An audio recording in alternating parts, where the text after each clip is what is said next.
तुम भक्त से अभिवारिस यानी बच्चे बने हो।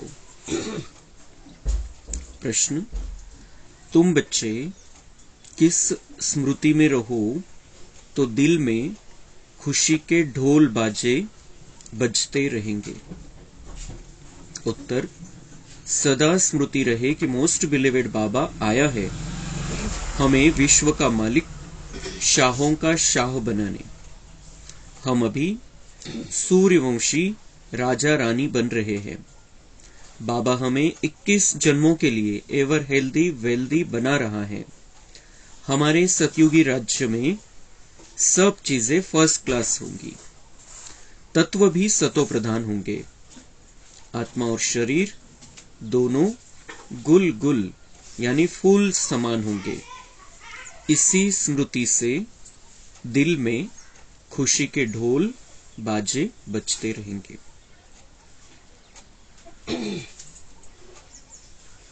ओम शांति।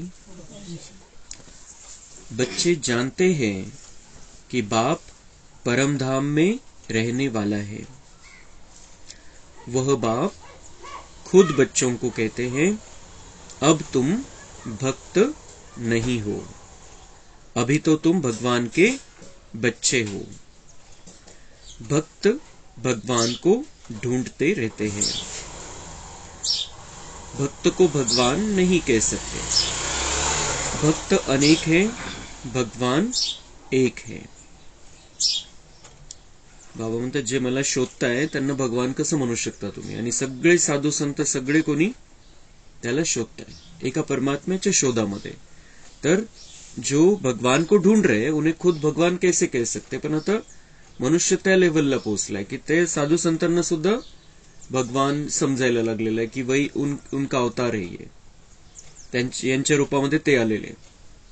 लेकिन बाबा म्हणताय कि भक्त अनेक है, भगवान सिर्फ एक है।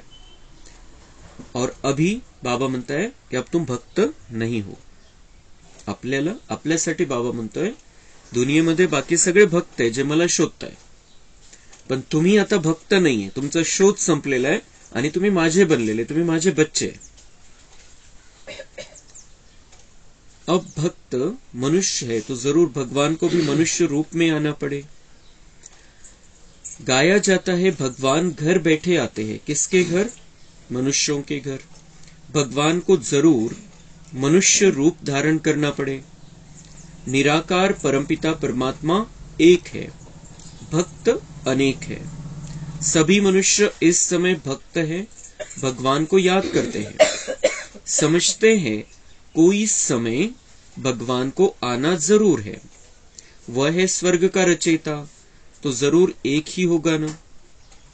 अनेक तो हो नहीं सकते, एक रचयिता है, एकच रचयिता राहील तर मग गोंधळ नाही होणार। एकाच्या मताने चाललं तर गोंधळ नहीं हो। तो अगर स्वर्ग रचना, इतनी सुंदर दुनिया बनानी है तो रचने वाला एक होना चाहिए, जो सगळे काही डिसिजन घेईल कशा प्रकारे काय काय करायचंय। और किसी की ताकत नहीं है स्वर्ग बनाकर देने की भगवान के सिवाय। तो भगवान एक है, रचने वाला एक है, वो हमें सुंदर दुनिया रचकर देता है और इस नाटक से, खेल से बाहर रहता है।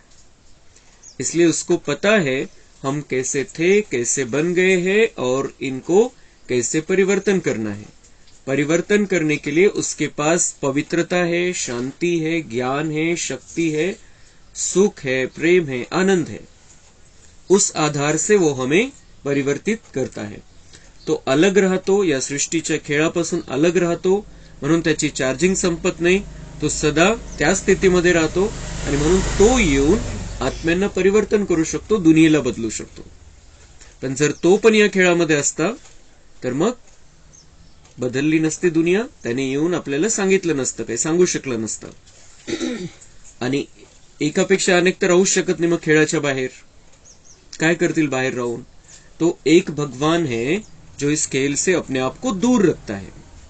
कारण जेव्हा वेळ येईल तेव्हा त्यांनी यायचं आणि आपल्यामध्ये आपल्याला ज्ञान द्यायचं आणि परिवर्तन करायचं। भगवान आकर मनुष्य रूप में भक्तों को समझाते हैं। कच्छ मच्छ कुत्ते बिल्ली किसी में नहीं आता है, वो किसी जानवर में आकर हमें कैसे समझाएगा। बाबा म्हणता है भक्ति कौन करता है? कुत्रे मांजरे थोड़ी भक्ति करते, भक्ति करने वाले मनुष्य है। और इसलिए मुझे अगर समझाना है तो मैं मनुष्य शरीर में आऊंगा, जनावराच्या शरीरामध्ये कशाला येऊ? तर हे इतकी सुद्धा बुद्धी चालत नहीं दुनिया वाल्यांची। बाबा म्हणता है मुझे मनुष्य शरीर में आना पड़ेगा, तब तो मैं बोल सकूं, तब तो मैं समझा सकूंगा, तब तुम समझ सकेंगे। आधा कल्प तो मुझे याद करते हैं, ड्रामा अनुसार जरूर भक्ति मार्ग में याद करना ही है। फिर मैं भगवान मनुष्य का रूप धरकर भक्तों के पास आता हूं। भक्त भी मनुष्य है तो हमको मिलना भी मनुष्यों से ही है। जरूर मनुष्य का रूप धारण करना पड़े, कोई कच्छ मच्छ का नहीं। बाप कहते हैं मैं आकर बच्चों को अपना परिचय देता हूं। मेरा पार कोई पा न सके, इसलिए मैं ही आकर अपना परिचय देता हूं। माझ्यापर्यंत कोणी पोहोचू शकत नाही, माझी ओळख कोणालाही नसते। मी कोण आहे, कसा आहे, माझं रूप काय, मी कुठं असतो, मी कुठून येतो, माझे कर्तव्य काय, बाबा म्हणताय किसी को भी पता नहीं पड़ता है, कोणी शोधून नाही काढू शकत। आणि म्हणून मी येऊनच स्वतः आपला परिचय देतो। तुम बच्चे जानते हो बाप मनुष्य तन लेकर आते हैं, मनुष्य तन में ही वो आता है। आणि त्याला काय म्हटलेलं आहे? शिव शंभू म्हणजे स्वयंभू, म्हणजेच स्वतः या धरतीवरती भूमीवरती अवतरित होणारा, स्वयं प्रगट होणारा, म्हणून त्याला स्वयंभू म्हटलेले, शिव शंभू म्हटलेले। आणि मुस्लिम धर्मामध्ये आहे त्याच्यासाठी शब्द खुदा, खुद आ, त्याचा अर्थ है खुद आ, वो खुद आता है, वो खुद यहां पर आता है, अवतरित होता है और हमें बैठकर ज्ञान देता है। वह भी समझते हैं कि मैं किस भक्त के तन में प्रवेश करता हूं। यह ब्रह्मा है सबसे बड़ा भगत, एक तो भक्त नहीं है, जो भी पुराने भक्त हैं उनका हिसाब बताते। सगळ्यात मोठा भक्त है ब्रह्मा, मग मी त्याच्या शरीरामध्ये प्रवेश करतो, पण तो एकटा नहीं है। बाबा म्हणता है एक भक्त नहीं है सिर्फ अकेला, लेकिन वो सबसे श्रेष्ठ है, सबसे बड़ा भक्त है, इसलिए उसके शरीर में प्रवेश करता हूं। वही प्राचीन देवी देवता जो सतयुग आदि में थे, फिर वह भक्ति मार्ग में आते हैं तो भक्ति शुरू कर देते हैं। आपण देवी देवता सतयुगामध्ये होतो, आपण द्वापर मध्ये आलो, द्वापर मध्ये भक्ति मार्ग, तर तेव्हा भक्ति स्टार्ट करणारे आपणच आहे। तो देवी देवताओं ने भक्ति स्टार्ट की आहे आणि त्यालाच म्हटलं गेलं भक्ति मार्गामध्ये आपे ही पूज्य आपे ही पुजारी, स्वतःच पूज्य लेवलला आणि स्वतःच पुजारी बनले। तो वह हुए सबसे पुराने भक्त, देवी देवता सगळ्यात जुने भक्त है, भक्ति स्टार्ट करणारे। उन्होंने ही पूरी भक्ति की है, वही आए हैं भगवान से मिलकर देवी देवता पद को प्राप्त करने। मग ते देवी देवता कोण आहे? आपण बाबांचे बच्चे जे ज्ञान मार्गामध्ये आलेलो आहे, जे मुरली ऐकतोय, वो देवी देवता पद को प्राप्त करने फिर से आए हैं बाबा के पास। आपणच देवी देवता बनलो होतो, मग आपणच भक्ती स्टार्ट केली, मग संगम युगामध्ये शेवटी बाबा इथं या धर्तीवरती अवतरित होतो, तेव्हा आपणच त्याचे बनतो आणि आपणच पुन्हा त्याच्याकडून ज्ञान प्राप्त करून देवी देवता पद प्राप्त करतो। तो हम कौन बैठे हैं? हम देवी देवता है। जो सतयुग में देवी देवता थे वो यहाँ पर बैठे हैं बाबा के पास, सभी सेंटर्स पर।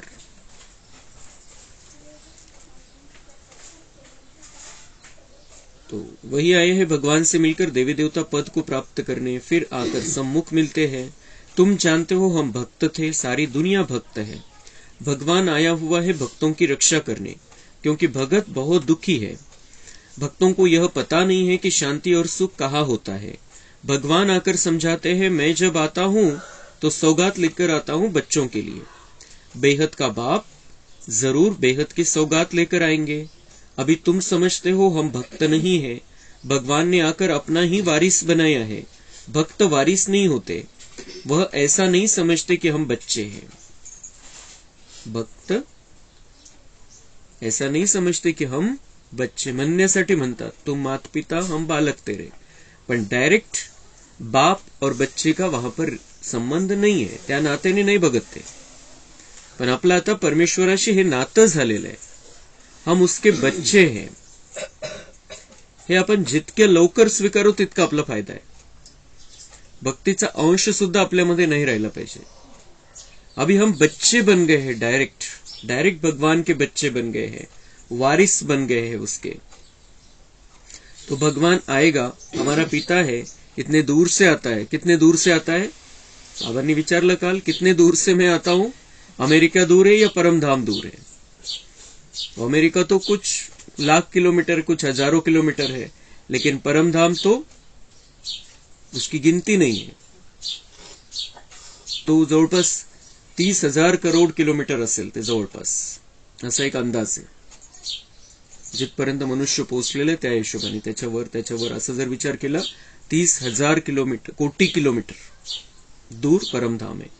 और वहां से बाबा आता है, सेकंड में आ जाता है, आता है जाता है, आता रहता है जाता रहता है। अभी भी दादी के तन में नहीं आता, लेकिन आता है। हमारे बुलाने पर 1 सेकंड में वो हाजिर हो सकता है।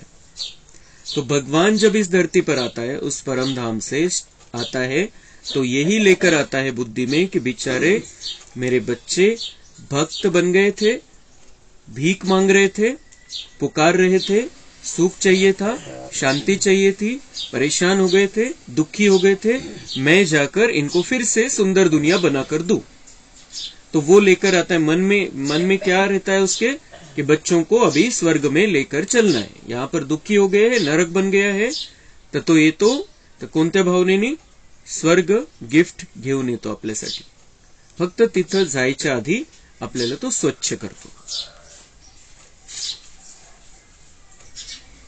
तो भक्त वारिस नहीं होते, वे ऐसा नहीं समझते कि हम बच्चे हैं, बाप से हमको वर्षा लेना है। वह तो सर्वव्यापी कह देते हैं, तो फिर भगवान कहां से आए? अब तुमको वर्षा जरूर चाहिए, इसलिए मुझे याद करते हो। वर्षा भी फर्स्ट क्लास चाहिए, सेकंड थर्ड क्लास नहीं।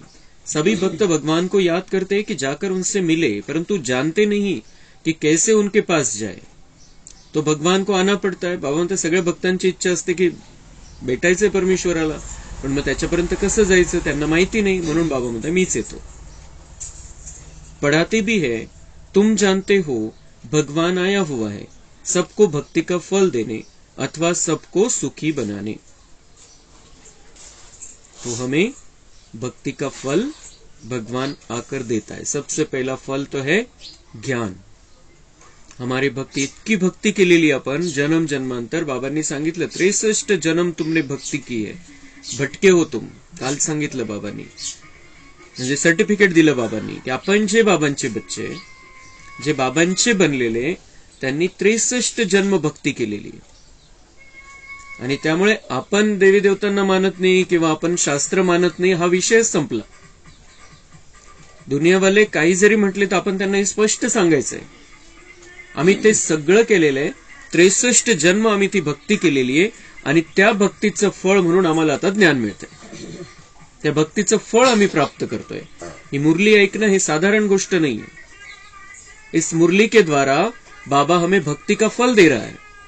ती जी भक्ती केली जन्म जन्मांतर, त्याचं फळ आपण या ज्ञानाच्या रूपाने प्राप्त करतोय, आणि ज्ञानाच्या आधाराने आपण आपलं भविष्य बनवतोय।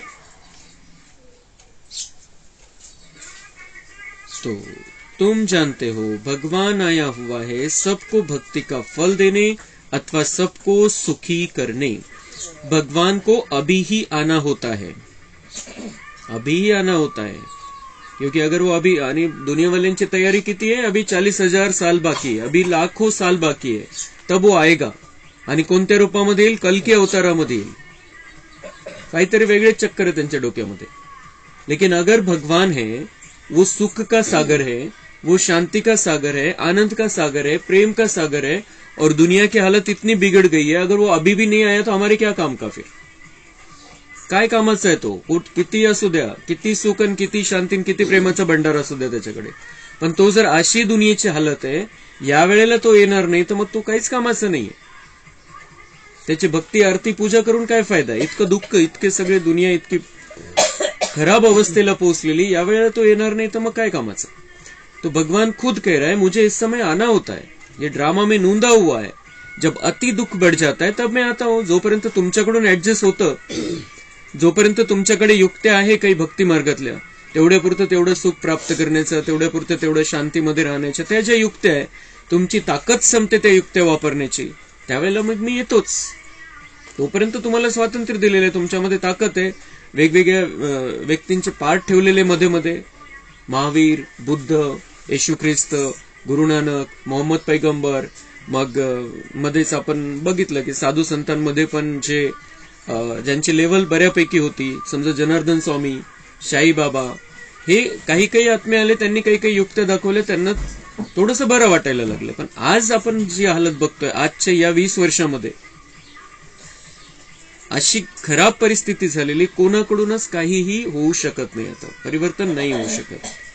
तो ऐसे समय पर पहले से ही बाबा आकर वो तैयारी कर लेता है कि बच्चे अति दुख में जाने वाले हैं, उसके पहले ही बाबा ये ज्ञान का रास्ता खोल देता है, और फिर एक एक आत्माएं उसके टाइम अनुसार इस रास्ते पर आती है, चलती है, बाबा का बनती है, बाबा से भाग्य बना कर लेती है. ही सिस्टम त्यांनी ठेवलेली आहे. तो नसता चाला तर तो काहीच कामाचा नाही आपल्या.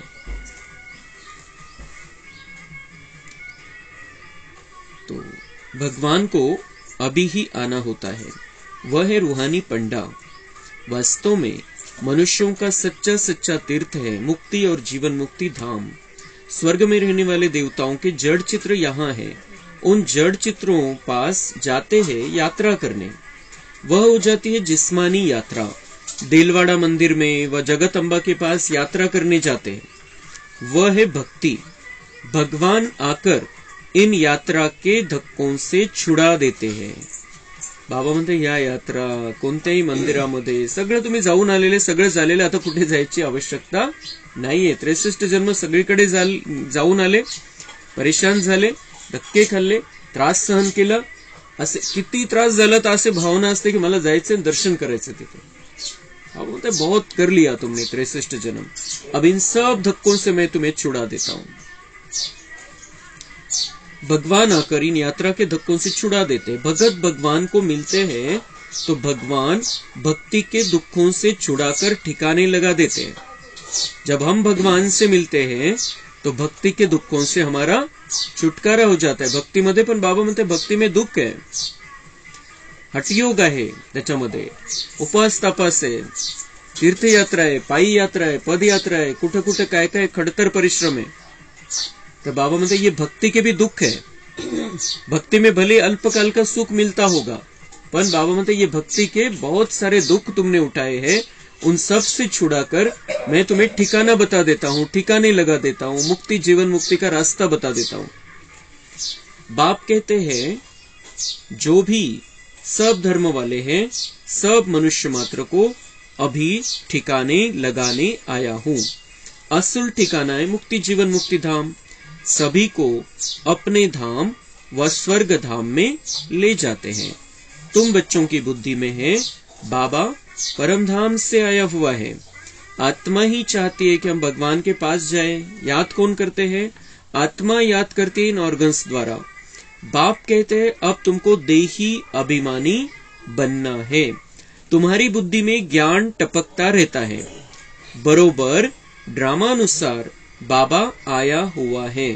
बच्चों को रावण के दुख से छुड़ाकर अपने साथ ले जाएंगे. गाइड बनकर आए हैं. तुमको रूहानी तीर्थों पर जहां जाना है वहां से फिर लौट कर नहीं आना है. यहाँ तो है अल्पकाल के लिए जिस्मानी तीर्थ.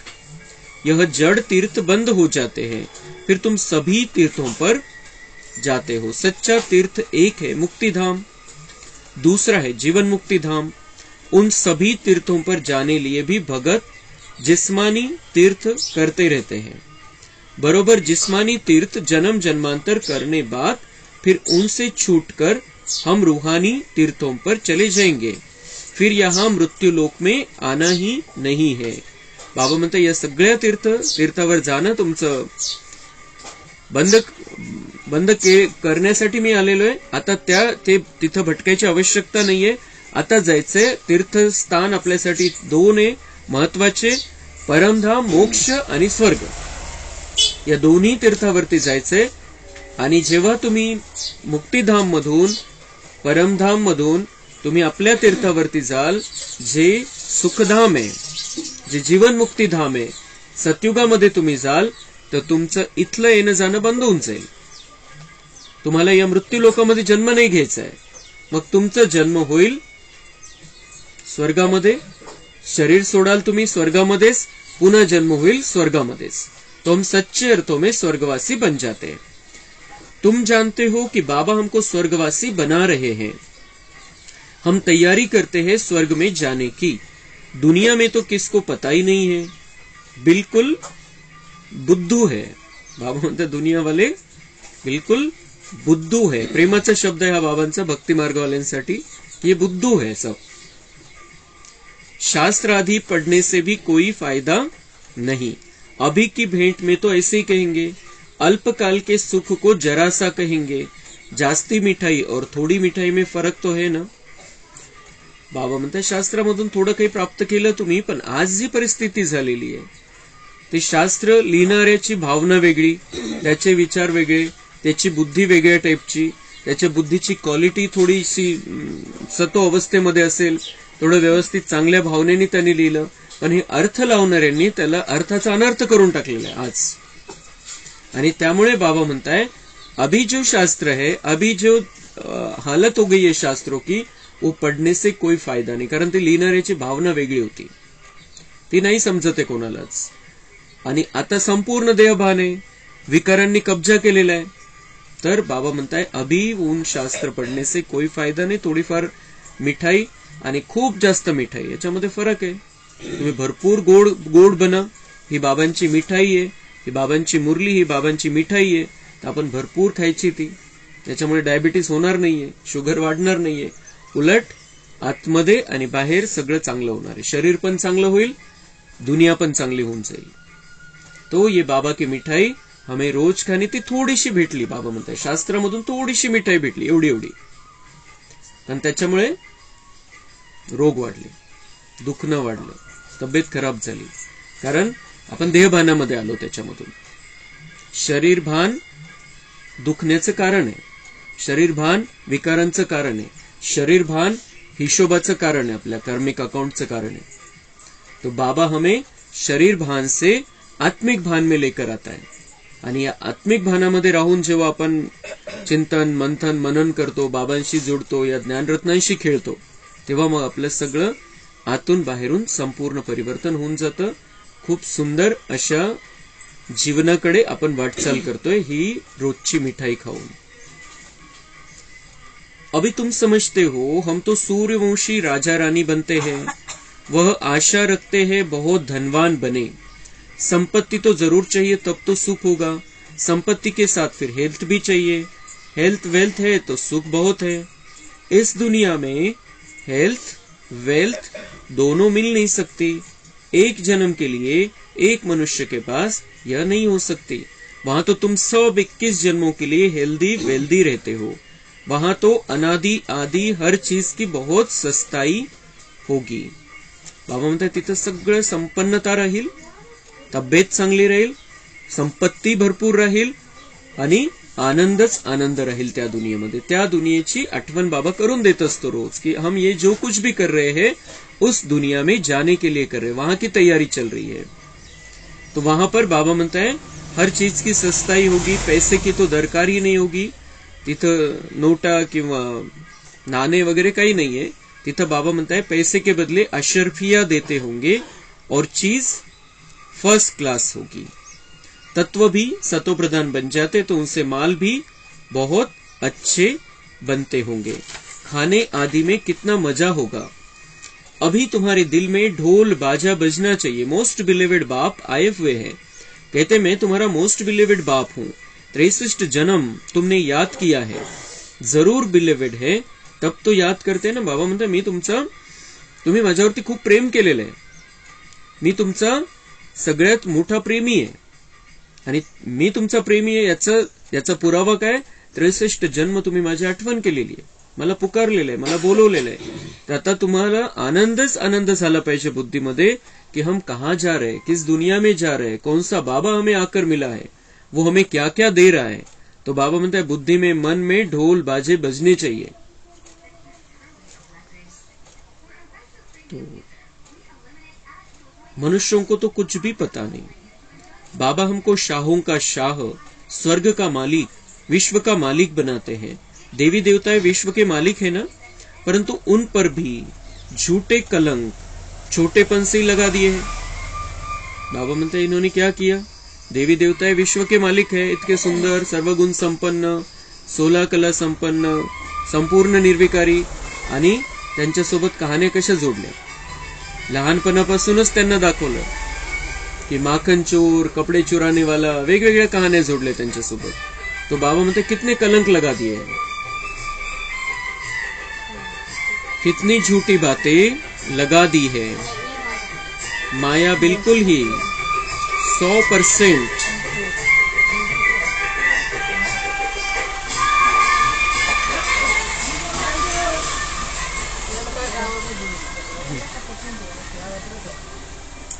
तो माया बिल्कुल ही 100% नॉनसेंस बुद्धि बना देती है. बाबा म्हणते नॉनसेन्स बुद्धी बना दिया है मायाने, जे कोणत्याच गोष्टीची समज राहिलेली नाहीये. यह भी ड्रामा का खेल है, पण बाबा म्हणते ड्रामा है, छोड़ दो. तो अब मोस्ट बिलीवेड बाप कहते मुझे पूरा याद करो तो तुम्हारे पूरे विकर्म विनाश हो. गुल गुल फूल बनो, आत्मा गुल गुल होगी तो शरीर भी ऐसा अच्छा मिलेगा. तो बाबा म्हणते मुझे याद करो तो आत्मा फूल जैसी बन जाएगी, आत्मा फूल जैसी बन जाएगी, गुल गुल बन जाएगी, प्योर बन जाएगी, तो शरीर भी इतना सुंदर अच्छा मिलेगा. त्वमेव माताश्च पिता, यह किसकी महिमा है? कुत्ते बिल्ली सब में ईश्वर है, तो क्या उनको कहेंगे माता पिता? बाबांना हैराणी होत असेल काय काय करून ठेवलेलं आहे बच्चांनी. तुम मात पिता हम बालक तेरे असं म्हणतात. मग काय म्हणतात की कुत्ते बिल्ली सब में ईश्वर आहे, कणा कणामध्ये परमात्मा आहे, परमात्मा सर्वव्यापी आहे, तर ईश्वराला माता पिता म्हटलं, मग कुत्रे मांजर पण बाबा म्हणतात फिर वो भी माता पिता हो गए. अशी बुद्धी झालेली. त्याला बाबांनी 2 शब्द वापरले, बुद्धू बन गए है और नॉनसेन्स बुद्धी झालेली. मनुष्यों की बुद्धि क्या बन पड़ी है, भपका कितना दिखाते हैं. इसको कहा जाता है माया का पाम. रावण के राज्य में मनुष्यों को नशा कितना है, जानते कुछ भी नहीं. तुम्हारे में भी जो अच्छे ज्ञान की धारणा करने वाले हैं उन्हों को नशा चढ़ता है. तुम बच्चे अब समझते हो हम श्रीमत पर चल भारत के मनुष्य मात्र को श्रेष्ठ दैवी गुणधारी बनाते हैं, अर्थात हम भारत को श्रेष्ठ दैवी राजस्थान बनाते. आपल्याला आता हा नशा, ज्ञानाचा नशा चढला पाहिजे आणि त्या आधाराने आपल्या बुद्धीमध्ये हे पक्क पाहिजे कि हम श्रीमत पर चल भारत के मनुष्य को श्रेष्ठ दैवी गुणधारी बनाते हैं, अर्थात हम भारत को श्रेष्ठ दैवी राजस्थान बनाते हैं. आपलं हे कर्तव्य आहे की भारताच्या मनुष्याला दैवी गुणधारी बनवायचे. ते दैवी गुण राहिलेले नाही मनुष्यामध्ये, तर दैवी गुण आपण त्यांना धारण करण्याची प्रेरणा द्यायची, ताकद द्यायची, मार्गदर्शन द्यायचंय, आणि या भारताला पुन्हा श्रेष्ठ दैवी राजस्थान आपल्याला बनवायचंय. जिनको यह नशा होगा वही ऐसे बोलेंगे. कहां भी भाषण करो तो बोलो हम श्री अर्थात श्रेष्ठ मत पर चल रहे हैं. बाबा म्हणतात कुठेही आता बोलायला तुम्हाला घाबरायचं नाही, स्पष्टपणे सांगायचं, सत्य सांगायचंय. काय सांगायचंय की बोलो हम श्री अर्थात श्रेष्ठ मत पर चल रहे हैं. भगवान है ज्ञान का सागर, आनंद का सागर, हम उनकी मत पर चल रहे हैं. स्पष्टपणे सांगायचं, हम भगवान की मत पर चल रहे. भगवान है ज्ञान का सागर, शांती का सागर, आनंद का सागर. आम्ही त्याच्या मतावरती चालतोय. आता तो मत देतोय, आम्हाला सल्ला देतोय, मार्गदर्शन करतोय. हम भारत को श्रेष्ठ बनाते हैं, हम उसके मत पर चलकर भारत को श्रेष्ठ बनाते हैं. और कोई भी ऐसे कह नाही सकेगा की हम ईश्वरीय मत पर है, कारण बाकीचे सगळे मनुष्य मतावरती आहे, शास्त्रांच्या मतावरती आहे, साधू संतांच्या मतावरती आहे. ईश्वराच्या मतावरती कोणीच नाहीये. आणि आपण हे ईश्वराचे महावाक्य डायरेक्ट ऐकतोय. मुरली म्हणजे ईश्वराचे डायरेक्ट महावाक्य आहे, आणि शास्त्र म्हणजे मनुष्याला त्याच्या बुद्धीच्या कल्पनेनुसार त्यांनी लिहून काढलेले ते जेवढे काही शास्त्र आहे भक्ती मार्गामध्ये. हा खूप मोठा फरक आहे मुरलीमध्ये आणि शास्त्रामध्ये. ही मुरली डायरेक्ट भगवानचे महावाक्य आहे. वो खुद आकर उसने ये चलाई है मुरली. खूप मोठा बदल आहे. आणि म्हणून बाबा म्हणतात तुम्ही म्हणू शकता की हम ईश्वरीय मत पर है, वो नहीं कह सकते. हाँ कहेंगे ईश्वर की प्रेरणा से करते हैं. म्हणतात ते काय म्हणू शकतील, फार तर फार हमें ईश्वर की प्रेरणा है, ईश्वर की प्रेरणा मिलती है, हम उसके आधार से कह रहे हैं. बाप तो कहते मैं इस तन में आकर मत देता हूं, इसमें प्रेरणा की तो बात ही नहीं. बाबा म्हणतात प्रेरणेने काही होणार नाही, कारण बुद्धी मलिन झालेली, अस्वच्छ झालेली. मी प्रेरणा देऊन कॅच करायची कॅपॅसिटीच नाही तुमच्यामध्ये. तर प्रेरणा म्हणजे वरतून काहीतरी एक व्हायब्रेशन पाठवणं, तर ते कोणाला कॅच करता येईल. बुद्धी मलिन झालेली, बुद्धीमध्ये एवढं सगळं साचलेलं आहे 63 जन्माचं, शास्त्रामध्ये लिहिलेल्या गोष्टींचा भंडार, वेगवेगळ्या मनुष्याने व्यक्त केलेली मतं, ते सगळे. आणि परमेश्वराचे जागाच कुठे आहे परमेश्वराचे व्हायब्रेशन कॅच करण्याची. तर बाबा म्हणते म्हणून मी तिथून काही प्रेरणा देत नाही, मी इथं येतो, शरीरामध्ये येऊन मी मुरली चालवतो आणि त्यातून मी माझं मत देत असतो. तो पहले निराकार की महिमा करनी चाहिए. वो मनुष्य सृष्टि का बीज रूप है, ज्ञान का सागर है, सुख का सागर है, उनकी मत पर हम चलते हैं. वह हमारा बाप है, परमधाम में रहने वाला है, स्वर्ग का रचयिता है. सगळ्यात पहिले तर बाबांचा परिचय द्यायचा. कुठेही बोलताना सगळ्यात पहिले बाबांचा परिचय द्यायचा आहे कि वो हमारा बाप है, परमधाम में रहने वाला है, स्वर्ग का रचयिता है. सारे सृष्टि को पावन बनाने वाला तो एक ही होना चाहिए, अनेक थोड़ी होनी चाहिए. तो सिवाय हमारे बाकी सब है रावण की मत पर. हम श्रीमत से भारत को फिर से दैवी राजस्थान बना रहे हैं. यह अनेक धर्म सभी विनाशों ने है. हम जो बीके हैं हम सभी ने यह प्रैक्टिकल अनुभव किया हुआ है. हम प्रजापिता ब्रह्मा के बच्चे हैं. हो तुम भी, परंतु हम प्रॅक्टिकल में अब है. प्रजापिता म्हटलं गेलं म्हणजे सगळ्या सृष्टीचा हेड झाला, तो मुख्य झाला. प्रजापिता ब्रह्माला म्हटलं गेलं तर, पण बाबा म्हणताय तुम भी हो उसके बच्चे, लेकिन हम अभी प्रैक्टिकल में बने, प्रत्यक्षात बनलेले. फिर भक्ति मार्ग में गाया जाएगा परमपिता परमात्मा ने ब्रह्मा द्वारा मनुष्य सृष्टी रची. तर बाबा म्हणताय आता तुम्ही असं सांगा त्यांना की आम्ही प्रजापिता ब्रह्माचे बच्चे बनलेलो आहे आणि ब्रह्मा आता सृष्टीच्या रचनेचं कार्य करतोय, आम्ही त्याच्यामध्ये त्याचे मदतगार आहे. आणि नंतर काय होईल भक्ती मार्गामध्ये याचं वर्णन केलं जाईल. आपण जे आता करतोय त्याचं वर्णन भक्ती मार्गामध्ये केलं जाईल की परमपिता परमात्माने ब्रह्माद्वारा मनुष्य सृष्टी रची, हे वर्णन भक्ती मार्गामध्ये केलं जाईल. बाबा आताच सांगून टाकतोय की काय होणार आहे, शास्त्रामध्ये काय लिहिलं जाईल. आता तुम्ही मनुष्य सृष्टीच्या रचनेचं कार्य परमात्मा ब्रह्माच्या द्वारे करतोय आणि ब्रह्माचे आपण मदतगार आहे त्याच्यामध्ये. तर हे जे कार्य चाललेलं आता संगम युगामध्ये त्याची यादगार रूपामध्ये ते भक्ति मार्गामध्ये ते राहील कि परमात्मा ब्रह्मा के द्वारा मनुष्य सृष्टि रचता है. वह समझते हैं शायद फट से देवता बन गए. मग त्यांच्या बुद्धीमध्ये काय कि मनुष्य सृष्टि रचता है भगवान ब्रह्मा के द्वारा और फट से देवता बन गए. छूमंतर लगेच देवता. कोणाला देवता बनवायचं, कोणाला काय बनवायचं. मनुष्य सृष्टि रची उस समय ये सब प्रोग्राम हुआ. बाबा म्हणते फट से कुछ नहीं होता है, परिवर्तन करायला वेळ लागतो. परंतु नहीं, ब्रह्मा द्वारा पहले ब्राह्मण रचे, फिर वर्णों में ले आना चाहिए. कहानियां सुनाने व ड्रामा आदि से कोई फायदा नहीं. एकदम बाप की शिक्षा बतानी चाहिए. बाप हमको क्या कहते हैं, हे मीठे बच्चे, हे आत्माएं. सारी सभा में कहना चाहिए हम श्रीमत पर चल रहे हैं देवता बनने के लिए. वह हमको राजयोग सिखाते हैं. असं छू मंत्राद्वारे, जादू मंत्राद्वारे देवता नाही बनत. त्यांना सांगायचंय की पहिले आम्ही ब्राह्मण बनतो, मग हे देवता बनण्यासाठी बाबा परमपिता परमात्मा आम्हाला राजयोग शिकवतो. गीता का भगवान भी वह निराकार ही है. साकार में आते हैं प्रजापिता ब्रह्मा के मुख से यह ब्राह्मण ब्राह्मणियां निकलते हैं। भगवान निराकार साकार में आता है और मुख के द्वारा ज्ञान देता है और उस आधार से हमारा नया जन्म हुआ आहे. त्यांना सांगायचं आम्ही ब्राह्मण ब्राह्मणी बनलो ब्रह्माच्या मुखाद्वारे परमात्म्याने जे ज्ञान दिलेले त्या आधाराने. हम बीके हैं. परमपिता परमात्मा ने हमको ब्रह्मा मुख से रचा है. हम शिव बाबा के पोत्रे हैं. बीके का परिचय देना चाहिए. तुम भी सब आत्माएं शिव के पोत्रे प्रजापिता ब्रह्मा के बच्चे हो. बाबा म्हणतात ब्रह्मा सगळ्या सृष्टीचा पिता आहे. त्या अर्थाने ब्रह्माचा बाप शिव तर तो आजोबा झाला आणि आपण नातू पंतू झालो असंही त्यांना परिचय द्यायचा आहे. बाबा म्हणतात आम्ही पण आहे तुम्ही पण आहे.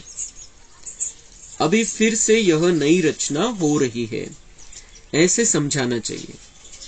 जो समझे बरोबर हम भी शिव के पोत्रे ब्रह्मा के बच्चे हैं. हम उनके बने हैं इसलिए हमारा नाम है ब्रह्मा कुमार ब्रह्मा कुमारिया. कल्प पहले यह ब्राह्मण से देवता फिर क्षत्रिय वैश्य शूद्र बने थे. पूर्ण चक्र सांगायचे त्यांना. अब फिर ब्राह्मण बने हैं. ऐसे ऐसे अच्छी रीति चक्र का राज बुद्धि में बिठाना चाहिए. पहले तो बाप का पूरा परिचय देना चाहिए. बाप ने हमको सुनाया है हम फिर तुमको सुनाते हैं. बाबांनी आम्हाला सांगितलेले आम्ही तुम्हाला सांगतोय. हे माझं ज्ञान नाहीये किंवा कोणत्या साधू संतांचं ज्ञान नाहीये किंवा कोणत्या पंडिताचं ज्ञान नाही किंवा कोणत्या शास्त्रामध्ये लिहिलेलं आहे. हे परमपिता परमात्म्याने डायरेक्ट आम्हाला सांगितलेले आणि आम्ही तुम्हाला सांगतोय. या भाषेत बोलायचंय. यह ड्रामा का चक्र कैसे फिरता है चक्रवर्ती राजा कैसे बनना होता है यह नॉलेज है. इसमें कोई हथियार नहीं है. मनुष्य सृष्टि का चक्र कैसे फिरता है यह जरूर जानना चाहिए. हम बाप से सुनते हैं तो चक्रवर्ती राजा बनते हैं. तुमको भी बेहद के बाप से सुख लेना है तो पुरुषार्थ करो. मग त्यांना सगळी माहिती देऊन त्यांना आमंत्रण द्यायचंय कि बाबा के बन जाओ. तुमको भी सारा सुख लेना है. चक्रवर्ती राजा बन जाना है. राजा के जैसा बनकर राज करना है तो तुम भी पुरुषार्थ करो. तुम भी ज्ञान प्राप्त करो. तुम भी मुरली हम जो कर रहे हैं वैसे तुम करो. तुम भी बन जाओगे. कोणासाठी रोखलेलं नाहीये. बाबांनी बंद केलेले नाही दरवाजे. सगळ्यांना सांगायचंय तुम्ही या. तुम्ही पण आमच्यासारखा पुरुषार्थ करा. तुम्ही पण ब्राह्मण बना. तुम्ही पण सत्युगामध्ये येऊ शकता. बेहद का बाप है ही स्वर्ग का रचयिता. उनसे बेहद का सुख मिलता है तो क्यों नहीं बेहद के बाप को याद करना चाहिए. बाकी तो सब है भक्ति मार्ग की सामग्री. तुम कहते हो शास्त्र आदि अनादि है परंतु यह सब होते हुए भी अब तो कलियुग आकर हुआ है. बाबा म्हणताय की ते म्हणतात दुनियावाले की शास्त्र तो आदि अनादि है. त्यांचं खूप महत्व आहे वगैरे वगैरे. त्याची महिमा करतात. शास्त्राची पूजा करतात. मिरवणूक काढतात शास्त्राची. पण बाबा म्हणताय उनको बोलो कि ये सब कुछ होतं. ठीक आहे त्याचं महत्व होतं पण ये सब कुछ होते हुए कलियुग आकर हुआ है. आणि कलियुगातला अंधकार वाढतच चाललेला आहे. कमी होत नाहीये. मग त्याचा असून फायदा काय. ज्यावेळेला फायदा व्हायचा होता त्यावेळेला झाला पण आता मनुष्याची ताकद राहिलेली आहे त्याच्यातलं ज्ञान ग्रहण करण्याची. हे त्यांना सांगायचं आपण. मग अशा वेळेला परमात्म्याला इंटरफेअर करावा लागतो. परमात्म्याला एंट्री घ्यावी लागते या ड्राम्यामध्ये आणि तो मग ताकद भरतो मनुष्यामध्ये असं त्यांना सांग. म्हणजे शास्त्राचा अपमान न होऊ देता आपल्याला सत्य सांगायचंय की ते सगळं असताना पण आपण बघतोय दुनियेची हालत काय आणि अशा वेळेला मग परमात्मा ज्ञान देतो. दुनिया तो पतित बनती जाती है. फायदा तो कुछ भी नहीं हुआ. अभी बाप के खुद आए हैं. हम उनके पोत्रे ब्रह्मा के बच्चे ब्राह्मण हैं. वास्तव में तो वह तुम्हारा भी बाप है. ऐसे ऐसे अच्छी तरह से समझाओ तो वह भी पानी हो जाए म्हणजे पिघल जाए. बाबा म्हणताय अच्छी तरह से समझाओ. बहुत प्यार से समझाना है. आणि जे सत्य तेच तर सांगायचं आपल्याला.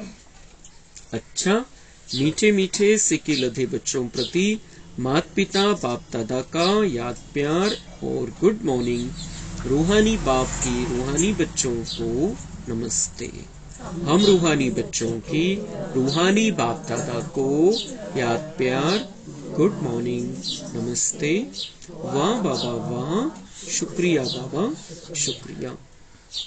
धारणा के लिए मुख्य सार है, रूहानी यात्रा पर तत्पर रहे, याद से आत्मा और शरीर दोनों को गुल गुल यानी फूल समान बनाना है, विकर्म विनाश करने हैं।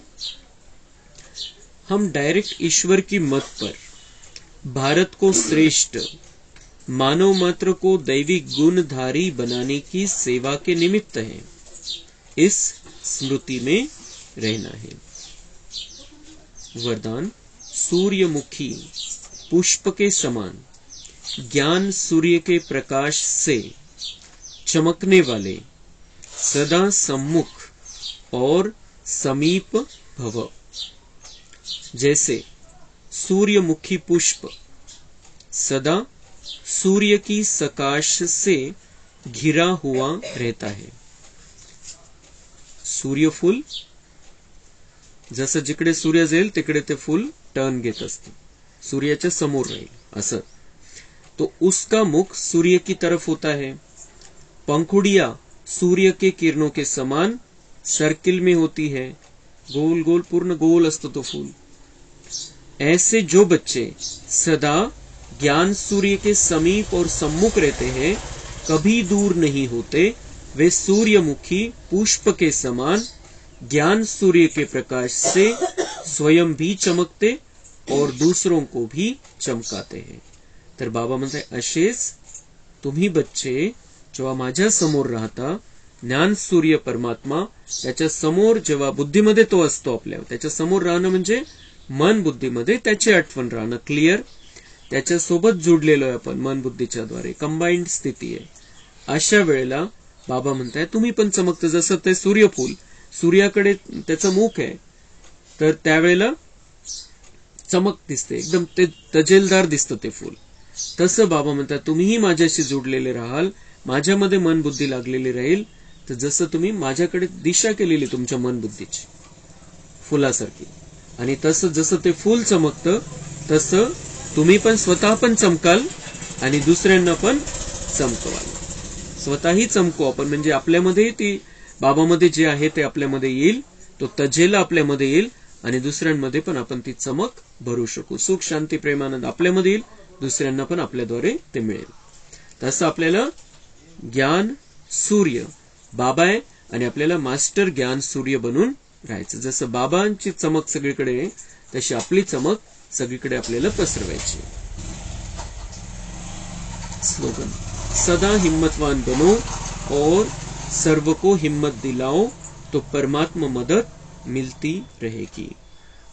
बाबा म्हणता हिम्मत कधीच हरायची नाही, काही होऊ द्या, हिम्मत ठेवायची। आणि जर तुम्ही हिम्मतवान बनाल आणि दुसऱ्यांना तुम्ही हिम्मत द्याल, कारण बरेचसे कमजोर आत्मे झालेले, दुखी अशांत परेशान आत्मे, त्यांना हिम्मत देणं आता आपलं कर्तव्य है, क्योंकि हम मास्टर सर्वशक्तिवान है, सर्वशक्तिवान के बच्चे हैं, मास्टर ज्ञान सूर्य है। तो हमें सब अभी अपने आप को भी हिम्मतवान बनाकर रखना है और दूसरों को भी हिम्मत देनी है। तो बाबा म्हणता है परिणाम काय होईल, रिजल्ट काय होईल, परमात्मा मदद मिलती रहेगी। खुद हिम्मत रखो, दूसरों को हिम्मत दिलाओ, मेरी मदद तुम्हें मिलती रहेगी। अच्छा, ओम शांति। कम बोलो, धीरे बोलो, मीठा बोलो।